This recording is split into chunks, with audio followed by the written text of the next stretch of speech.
Hi, welcome to season 2 of Let's Talk Gardening. I'm Lesroy Samuel with the University of Florida Institute of Food and Agriculture Sciences, UF-IFAS Extension in Sumter County.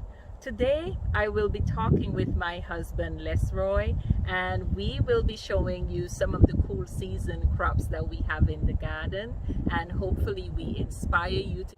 I see you have quite a lot of greens here in the garden, so let's talk to our viewers about some of the things that you have planted here. Yes, currently we have cabbages. There are 7 varieties of cabbages that I'm currently growing. 2 varieties of cauliflower, 33 varieties of broccoli, 33? uh-huh, Wow, and we have 5 varieties of onion and 2 varieties of spinach. great. So, what do you want to talk to us about first? The cabbage. These 2 varieties here, well, all the seedlings were set, and I sowed the seeds on October 19th, and I transplanted them November 14th. So these 2 rows of cabbages, the first row here is a variety called Bravo. It's a commercial variety. And the second row here is a variety called KY Cross. This variety can come up to 5 to 6 pounds. Wow. Here we have 2 rows of cauliflower. This is the Snow Crown, one of the more popular varieties. As you can see, already getting ahead here. This is a new variety. It's called Apex, and it's not doing as well as the Snow Crown, even though they were planted at the same time. Okay. Now, do you have to blanch that variety? And if you could tell our viewers what blanching means as it refers to on cauliflower? No, we don't have to blanch this particular variety. If you look closely, you can see have tight wrapper leaves over the head, so these will fold over to protect the head. That way we don't have to bend them in or break them to protect the head per se. Okay, and that's to prevent the head from becoming discolored? That's right. Great. Now, wow, you have some big broccoli heads here. Yeah, this is a variety, it's been around for quite a bit. It's called Bonanza. Uh-huh. It gives you a good size head, probably about 6 to 9 inches across. And the beads are fairly large, as opposed to say this particular other variety here where the beads are very small and it's more of a dome shaped type. The beauty about this variety is an early maturing variety. It matures in about 57 days. And once you cut the head, it gives you a lot of side shoots. As you can see, side shoots coming up from below here. So why is this already flowering here? I should have harvested a day or 2 before the flowers start to open. So this one is a little past It's a little its bit prime. past, but it's still edible. The beauty about it though is that it highlights what the broccoli is. The broccoli is just a bunch of florets that makes that big head. Okay, great. Are there any other varieties of broccoli you have here you want to highlight? Yes.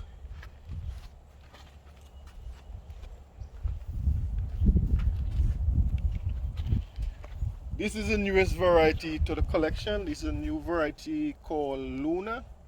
And it's an early variety. It's a dome-shaped head with tight beads.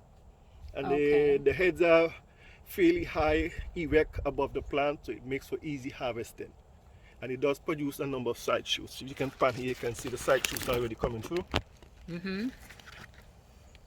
Now, are the leaves of broccoli and cauliflower edible? Yes, they are. But I'm going more for the head per se. Okay. Now, I notice you have some browning on the edges of the leaves. What happened here? It's some frost damage. In December, the temperature dipped in the upper 20s for a couple of days, and it caused some damage to the edges of the leaves. Okay. So what I did was to cover them over with clear plastic. So I put these hoops in place, PVC pipe hoops. Then I draped the plastic over them, and cover the edges of the plastic. That way air kind of get up in on the underneath the plastic. Okay, so you put on the hoops after you had that initial frost damage, so you were late in putting up your hoops? Yes. I missed Okay. a couple of days before I was able to put the hoops up. Okay. And you Okay. notice the hoops are fairly high above the plants themselves. That way the plastic is not touching the plants. You get good airflow between the plastic and the plants. Wonderful. It's a variety called Bonanza. Matures in about 57 days. As you can see, it's a large beaded type variety. Ideally, this is where you want to harvest them before the beads started to open, expose the yellow flower that they are. Okay. Okay, one of my favorites is spinach, and I like spinach cooked, and I also liked it raw. So Lesroy, what variety do you have here for the spinach? This is a new variety I'm growing this year. This variety is called Seaside. The other variety is called Whale, and they seems to grow pretty well. They're much bigger than the typical varieties that I've planted over the years. Bloomdale's long standing, and they're much earlier. Okay, and we recently harvested from these, but the leaves are quite large, the ones that we harvested a few days ago.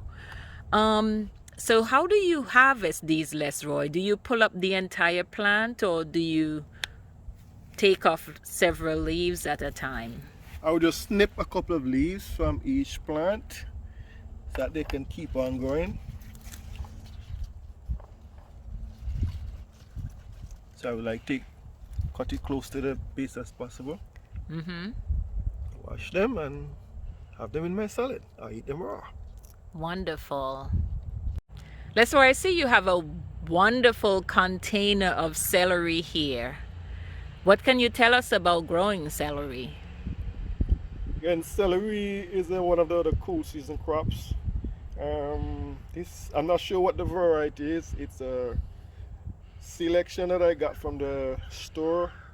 Yeah, they were produced by by Bunnies, and I'm just growing them to see how they actually perform. Okay, so I guess that's one of the disadvantages of purchasing from a garden center. You may not know what the particular variety is, so if you get that variety and you like it, you don't know what it is to go back and get that same variety the following year. So interestingly, it does came with a label, but the label does not tell you the particular variety that it is. It just says celery. yeah, cool. All right. Lesroy, thank you so much for joining us for Let's Talk Gardening. You're welcome. For joining us for this episode of Let's Talk Gardening. We would appreciate you leaving comments for us. So if you have any questions pertaining to anything that we covered, certainly leave a question and we will get back to you. And also, if you could let us know where you're located, so if we need to refer you to your local extension agent, we can also do that. Thank you so much for joining us. I'm Norma Samuel with UF-IFAS Extension in Sumter County.